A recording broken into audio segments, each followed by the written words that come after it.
Oke, selamat bertemu lagi dengan Muhammad Yusuf Suseno dari Telekorejo Heart Center. Eh, Hari ini saya akan sedikit presentasi sedikit, mungkin sambil juga meminta tolong kepada teman-teman semua yang melihat presentasi ini. Eh, ini adalah pasien saya, usia 70 tahun, dengan non-STEMI, pneumonia, dan heart failure start shock. Pasien ini masuk kurang lebih sekitar 20 hari yang lalu dengan kondisi yang kurang bagus.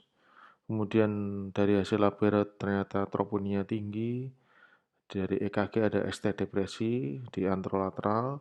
Kemudian kita lakukan echo dengan ejection fraction hanya 22% dan pasien kemudian mengalami recurrent VT. VT VF dilakukan defibrilasi, sempat kemudian dilakukan CPR, kembali ke sinus, kemudian terintubasi. Jadi pasien pada saat sebelum dilakukan tindakan ini pasien dalam kondisi terintubasi, on vasopresor, dobutamin, dan norepinefrin. Kemudian jelas pasien ini ada indikasi untuk dilakukan PCI. Tapi sebelumnya kita harus sampaikan ke pasien tentang resiko, biaya yang mungkin juga ada ya. Kemudian dari Canada Score ini kita sampaikan bahwa predicted 30-day mortality hanya mencapai 83%. Artinya dari 10 pasien hanya 2 mungkin yang bisa survive jika kita lakukan PCI. Dan kita juga memikirkan tentang kontras indus nefropati dan ternyata resiko untuk peningkatan kreatinin sampai 57% dan bahkan dialisa pada pasien seperti beliau itu mencapai 12,6%. So pertanyaannya dengan usia lanjut, non-STEMI, ada pneumonia, kemudian shock, on ventilator, should we do PCI? Pertanyaan yang agak sulit, tapi setelah komunikasi dengan keluarga dan keluarga mengatakan bahwa oh, keluarga ingin yang terbaik, so kita lakukan angiografi. Sebelumnya kita lakukan pemasangan IABP. IABP intra-aortic balloon pump, di mana balon ini berfungsi untuk membantu hemodinamik dari pasien. Dia bekerja dengan meningkatkan tensi dan kemudian dia juga meningkatkan flow ke koroner pada fase diastolik. Dengan pemasangan IABP, kemudian kita lakukan angiografi diagnostik. Kita lihat di sini ada subtotal right coronary artery di sini, ya. Tetapi right coronary yang bermasalah ini memberikan support ke left coronary artery. Jadi walaupun dia bermasalah, dia merupakan suatu donor arteri. Ini dari posisi lain, kita lihat ada subtotal occlusion di sini. Kemudian ini dari left coronary artery ada left main, ini LAD, tampak di sini ada distal left main disease, di sini di LAD juga ada proximal disease. Dari posisi spider kelihatan jelas di distal left main dan juga di circumflex. Ini juga ada disease panjang di circumflex. Dari sini kelihatan distal left main dan circumflex bermasalah. Kemudian setelah diskusi dengan keluarga, kita putuskan untuk tetap dilakukan PCI. Kita mulai dengan wiring ke LAD, kemudian wiring ke left circumflex, kemudian kita lakukan balloning.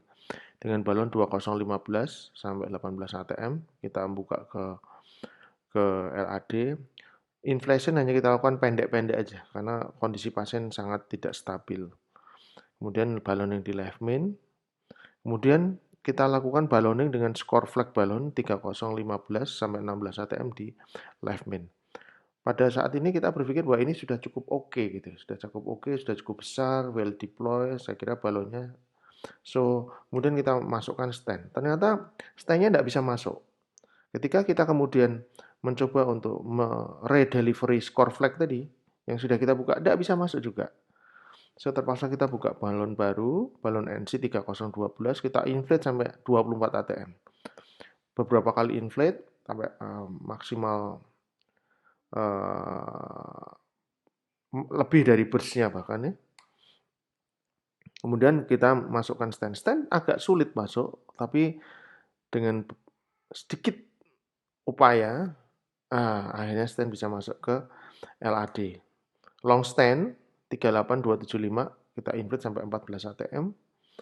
Kemudian kita masukkan stent yang berikutnya 3016 di left main LAD, overlap, kemudian kita invert sampai 16 atm. Kemudian kita post dilatasi dengan NC30. Untuk memaksimalkan di left main, maka kita lakukan POT dengan balon 3,5 10 sampai dengan 20 atm. Dan ini hasilnya. Saya kira cukup bagus di left main LAD.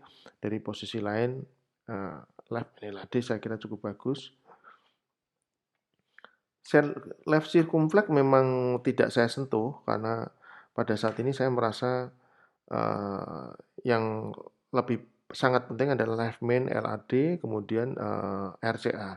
Kalau saya merencanakan untuk touch circumflex ini, berarti saya harus open strat di stand left main, dan berarti tindakannya akan lebih kompleks lagi.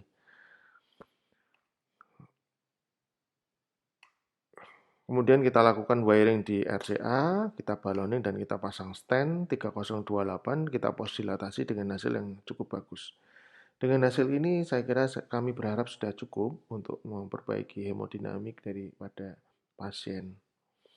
Dan alhamdulillah setelah tindakan ini selesai, pasien tidak pernah mengalami VTVF lagi. Hemodinamiknya membaik, kita bisa tapering untuk vasopresor, tetapi pasien mengalami oliguria.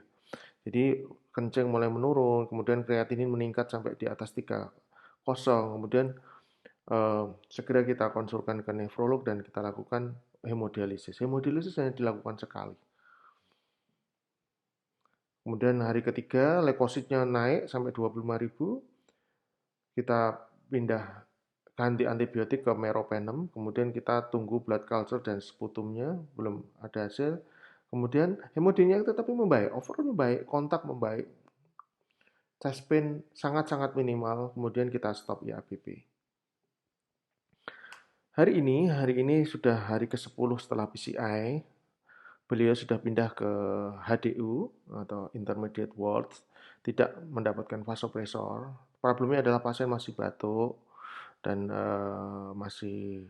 kita masih berjuang melawan pneumonia. Tapi overall kita berharap sangat yang terbaik untuk ibu ini. Amin. So melalui presentasi ini saya berharap teman-teman semua memberikan 15 detik aja waktu teman-teman untuk berdoa untuk pasien saya.